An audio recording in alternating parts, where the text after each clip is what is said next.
Hi hello guys welcome back to my channel.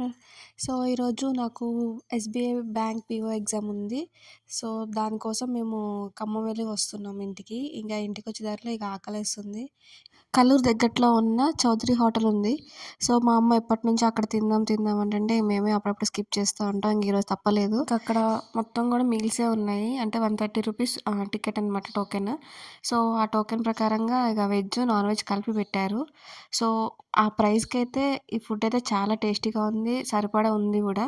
చాలా old hotel లెక్క కనిపిస్తది. కానీ లోపల మాత్రం అట్లా ఏం లేదు. ఫుడ్ విషయంలో మాత్రం చాలా క్వాలిటీ యూజ్ చేస్తున్నారు. ఫస్ట్ చట్నీతో స్టార్ట్ చేసినారు. ఇక నెయ్యి అవన్నీ కూడా మంచిగున్నాయి.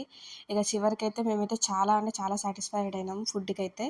వెజ్ ఒకటే అనుకున్నాం. కానీ మేము షాక్ అయింది ఏంటంటే మాకు చికెన్ కర్రీ కూడా పెట్టారు. సో మీరు కనుక ఖమ్మం పీపుల్ అయితే లేదా ఖమ్మం నుంచి కల్లూరు వస్తున్నట్టయితే ఖచ్చితంగా ఈ ప్లేస్‌లో చౌదరి హోటల్ దగ్గర ఖచ్చితంగా ఫుడ్ తినండి. చాలా అంటే చాలా ఎక్స్‌పీరియన్స్ అవుతారు.